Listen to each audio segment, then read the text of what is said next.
Il est des dates dans la vie que l'on n'oublie pas. Pour ma part, c'était le 17 juillet 2019.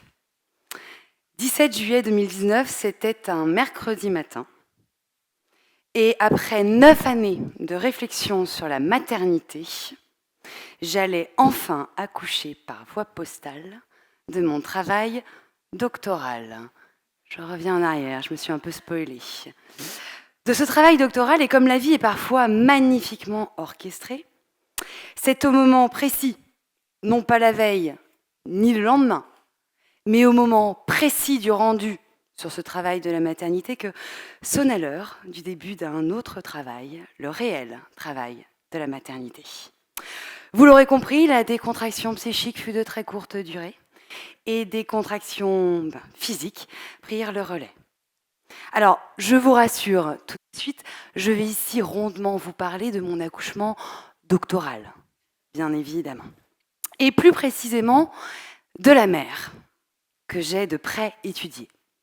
Et plus précisément encore, de la mère de corps, à savoir celle qui porte et accouche, celle par laquelle on est nécessairement, qu'on l'appelle ou pas maman. Puisque s'il est une certitude, un point commun universel entre tout un chacun d'hier à aujourd'hui, c'est que nous venons tous du corps d'une femme, qui nous a portés et que l'on appelle traditionnellement la mère.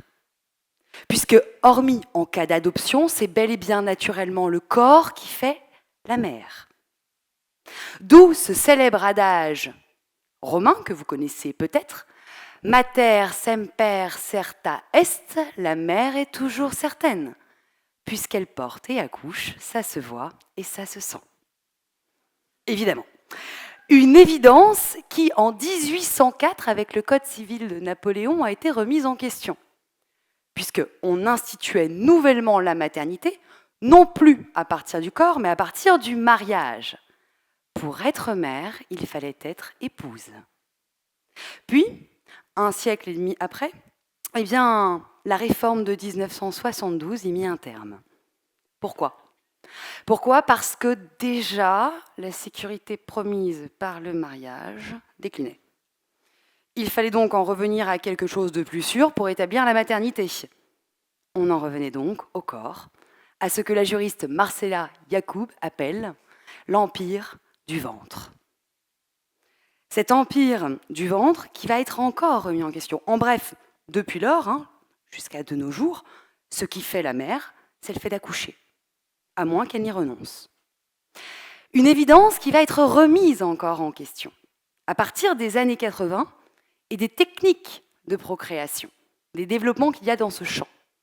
Car si l'identité féminine n'a cessé au cours de l'histoire de prendre ses distances avec son corps au nom de l'égalité, au nom de la liberté, de gagner en maîtrise, eh bien ces évolutions vont plus que jamais provoquer à repenser le corps de la maternité à l'épreuve de la volonté. Ça doit vous parler, surtout en ces temps. AMP, aide médicale à la procréation, PMA, procréation médicalement assistée. Eh bien, ce sont des techniques comme l'insémination artificielle ou comme la fécondation in vitro qui visent à pallier des difficultés pour concevoir, sans jamais mettre en question l'évidence de l'accouchement, puisque celle qui porte demeure la mère. Néanmoins, eh bien, le premier principe de loi de bioéthique qui a été adopté le 27 septembre dernier et qui ouvre la PMA aux femmes, à toutes les femmes, eh bien, cesse de faire valoir l'accouchement comme le premier principe unique ultime de la filiation maternelle, puisque désormais, sur l'acte de naissance, figureront au même titre ces deux titres de mère et mère. Ce qui signifie donc au même titre la volonté d'être mère pour l'une et le corps pour l'autre feront la mère. Au risque que cette extension de la définition juridique de la maternité n'ouvre la voie à l'expansion de la volonté dans le champ de la maternité, n'ouvre la voie à la GPA, gestation pour autrui. Alors, la gestation pour autrui, c'est en somme l'extension polémique de la PMA. La gestation pour autrui est autorisée dans de nombreux pays, mais elle est toujours prohibée en France et ça vient d'être renouvelé par la majorité, pour le moment du moins.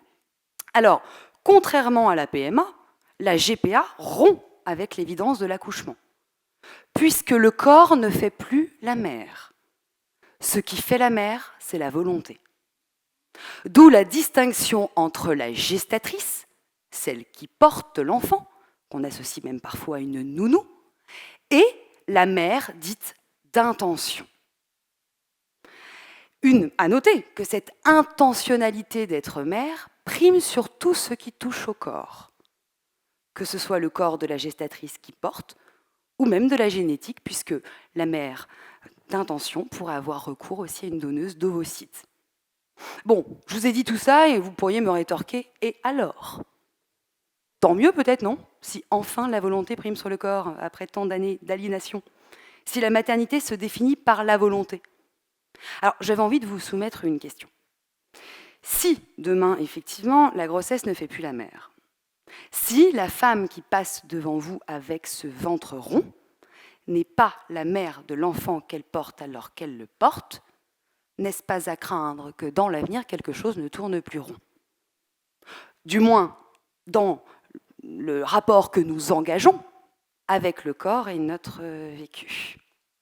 Car s'il est il y a de nombreux risques, alors je ne les ai pas tous évoqués, je ne vais pas tous les évoquer, quand on parle de GPA, vis-à-vis de l'enfant, vis-à-vis de la gestatrice, l'abandon, la marchandisation, la domination, qu'on soit pour, qu'on soit contre, que ce soit justifié, ça change en fonction des pays. Il est dans tous les cas un point qu'engendre de facto la GPA, puisqu'il repose sur cela. C'est l'instrumentalisation du corps enceint. Aussi bien du côté du couple demandeur, que du côté du corps social qui autorise cette pratique, que du côté de la gestatrice elle-même, qui, de son propre gré ou non, instrumentalise et utilise son corps. Alors, on est finalement dans cet environnement et ça pose de nombreuses questions, notamment sur la maîtrise du corps. Comme si finalement, dans un monde comme le nôtre, où le corps n'a de cesse de devenir la vitrine de notre volonté, la grossesse devait, elle aussi, jouer le jeu et être pensée à travers le prisme de la maîtrise, comme si on pouvait maîtriser la dose d'affection standard à investir dans cette expérience-là. Comme si le corps se maîtrisait. Or, je crois que s'il est une certitude, c'est que le corps nous rappelle tout au long de notre vie à sa propre vulnérabilité. Aussi, et c'est d'ailleurs la raison pour laquelle, si le corps est vulnérable, si le corps est faillible, avec toutes ces problématiques d'instrumentalisation, d'utilisation du corps, de marchandisation, pourquoi ne pas, à l'avenir, cheminer vers l'idée de s'en passer? Je crois qu'on est dans une époque qui donne corps encore plus à ce fantasme qui plus est à l'ère du virtuel, à celui de l'extracorporel. Alors vous pourriez me dire, mais ça ne tourne pas rond, l'extracorporel? Après tout, si la grossesse ne fait plus la mère, si la grossesse n'est qu'une fonction, et histoire d'en dispenser les gestatrices, et toutes les histoires que cela suscite, pourquoi ne pas s'en passer? Pourquoi ne pas passer d'une maternité traditionnellement et naturellement affiliée au corps à une maternité d'intention qui se détache du corps, à la perspective d'une maternité sans corps? Imaginez. Et si nous ne naissions plus du corps d'une femme? Et si nous ne naissions plus du corps d'une femme? Alors, c'est la perspective, je reviens en arrière, sur l'utérus artificiel. Puisque on est passé de l'artificialisation de l'utérus, avec la gestation pour autrui, à la perspective de l'utérus artificiel.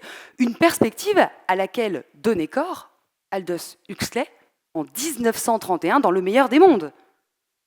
Actuellement, cela est expérimenté notamment aux États-Unis à partir de fœtus d'agneau. Et les chercheurs américains prédisent que ce dispositif pourrait être accessible à l'humain sous une dizaine d'années. Ce qui est quand même absolument passionnant. Alors, je le précise, dans un but thérapeutique. Sauver des enfants prématurés, ce qui serait évidemment un grand pas pour l'humanité. Mais, on l'observe, les techniques de procréation débordent inévitablement le champ du thérapeutique. On le voit aujourd'hui avec le marché à l'international des gamètes, pour rejoindre celui du désir. Et si demain, la femme pouvait choisir d'être mère sans porter, ou pouvait choisir de porter sans être mère? Et si demain, on pouvait ne plus avoir à penser à l'horloge biologique? Et si demain, enfin, la maternité se pensait à l'égal de la paternité, indépendamment du corps? Après tout, dans une société qui évolue, pourquoi la définition de la maternité n'évoluerait-elle pas? C'est une vaste question. Serait-ce là un succès pour l'égalité? Quid de l'équité? Quid de la différence? De l'indifférence? Il faut vivre avec son monde. On ne va pas en faire tout un monde. Alors moi, je m'inquiète toujours de ce genre d'argument qui consiste à dire « il faut vivre avec son temps », tant il est temps d'agir dans de nombreux champs. À l'inverse, il faut battre en brèche catégoriquement vis-à-vis de toutes ces brèches ouvertes. Je m'inquiète aussi de ceux qui en gardent mémoire du passé, occultent toutes les avancées possibles au niveau du faire-famille de demain et ses évolutions. Alors oui, il faut évoluer, mais avec raison gardée, avec humilité, avec lucidité. Car s'il est une question fondamentale, ça concerne, me semble-t-il, le devenir de notre rapport instrumental au corps et à son vécu. Pourquoi? Pensez à cela. À l'instar du mal de terre, le mal de terre, la dite mère nature, qui appelle aujourd'hui plus que jamais la volonté humaine à prendre soin de son corps. Je m'interroge, je me questionne, n'est-il pas déjà venu le temps de prendre à bras le corps? Celui qui nous porte nécessairement, du moins jusqu'alors, car qu'en sera-t-il demain? Si demain on s'en sert, si demain progressivement on le perd. Qu'en sera-t-il demain de la mer? La mer, vous savez, c'est le point de repère en mer. Qu'en sera-t-il demain de la mer, ce point de repère qu'est la mer de corps, le corps de la mer, depuis toujours? Imaginez naître à tout prix, naître d'aucun autre, naître d'aucune femme. Quid du rapport à soi? Quid du rapport au monde? Quid du rapport aux autres? Quid des corps qui nous portent, là où la volonté l'emporte, à corps perdu? Vertigineuse perspective, non? Non? Symptomatique, me semble-t-il, de ce que je qualifierais de mal de mer de notre temps. Un mal de mer qui, bien au-delà de la femme, nous concerne tous.